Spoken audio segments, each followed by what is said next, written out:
Okey, Assalamualaikum Pak Cik. Ya. Saya nak membual Pak Cik sedikit mengenai asal-usul bahasa Banjar. Tapi mula-mula dulu saya ingin tahu nama Pak Cik siapa? Nama saya adalah Haji Suhaib bin Haji Tahar. Umur Pak Cik? Berapa tahun? 6 tahun. Alamat rumah Pak Cik sekarang?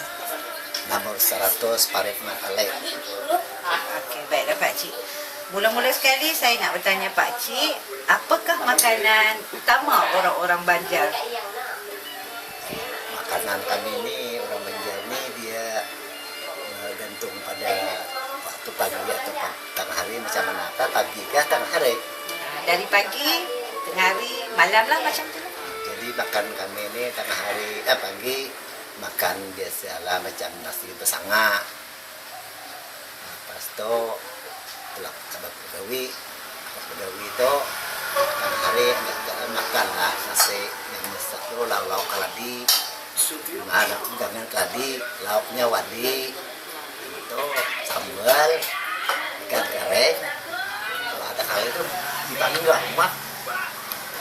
Waktu malam, Waktu malam apa yang ada lauk tengah hari tadi makan lah, yang ada yang tengah hari tadi makan waktu malam lah. Kalau ada lebih jangan ada aja. Itu aja. Pak Cik rasalah apakah perbezaan di antara makanan orang-orang Banjar dengan makanan orang-orang Melayu? Kalau buat lama yang dahulu kami orang Banjar makanan tu biasalah macam kata tadi lah yang lauk-lauk yang aku sambil tadi lauk-lauknya. Tapi kalau ada orang-orang baik ini ikut yang orang baik ini lah lauknya macam orang kata ini macam nasi kuning dia orang baik ini macam lauk-lauk ikan-ikan yang buat ikan yang bakar masak asam. Ada kami orang Banjar masak asam itu adalah sasangan.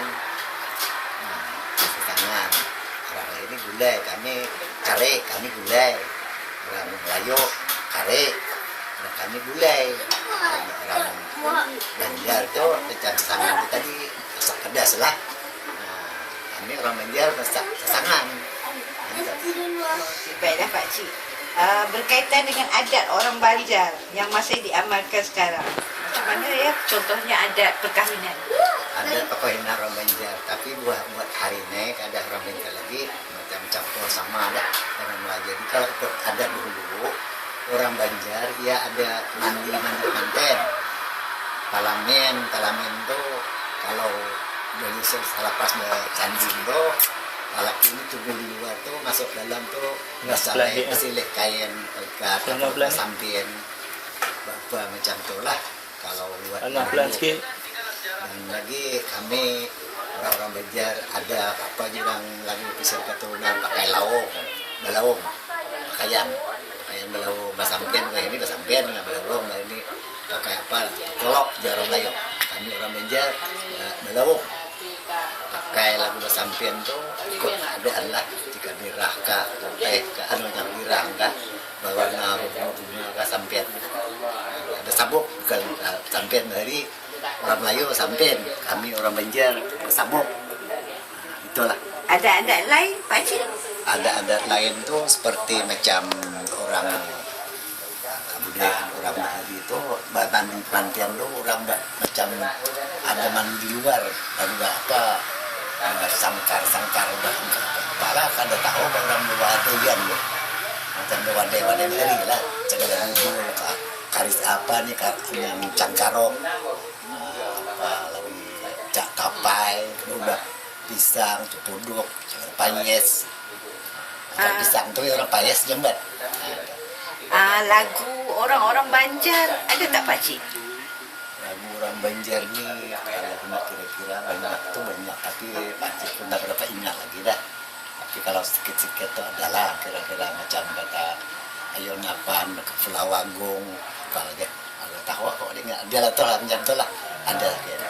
Tadi ada satu lagi nyanyian tu macam apa ini ada lagi dah pasal lawas benar lah. Baiklah Pak Cik.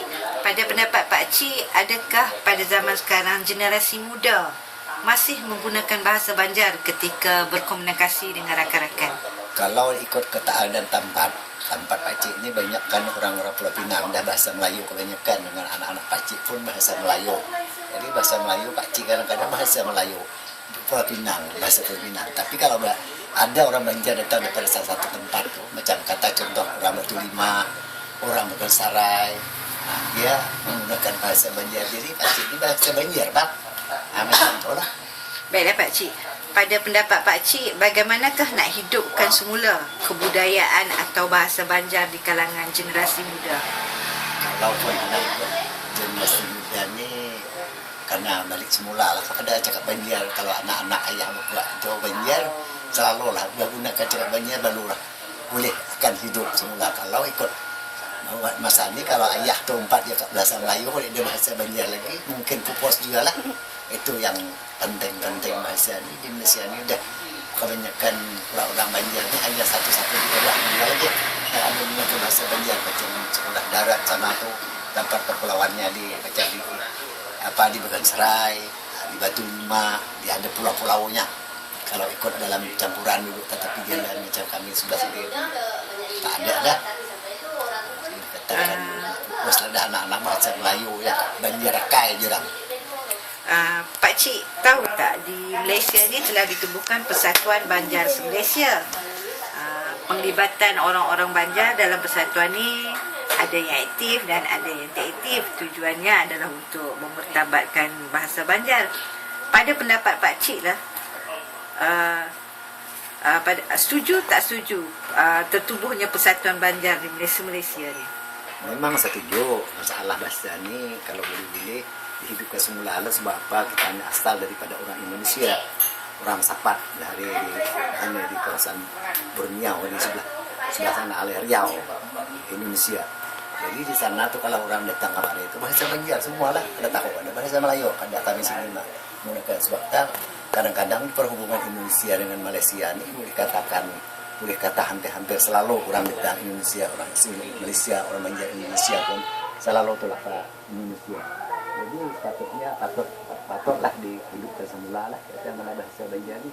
Sedangkan ada satu kawasan tempat di Serai itu ada menunjukkan persatuan orang-orang Banjar yang dikatakan dalam selalu orang bercakap apa Quran, dalam kereta dia ada tulis Quran tu ada persatuan juga. Anak-anak pakcik tak silap ada yang masuk dalam persatuan tu.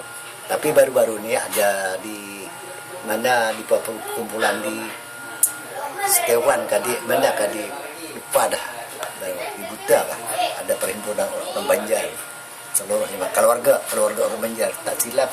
Orang sini pun ada yang mana kalau tulakan kita melihat sana berkumpul betul-betul bahasa Banjar. Eloklah kalau orang tu dihubungi orang yang sana ni mana-mana. Mungkin ada Cikgu Ibrahim di Gunung Gajah, ada seorang satu.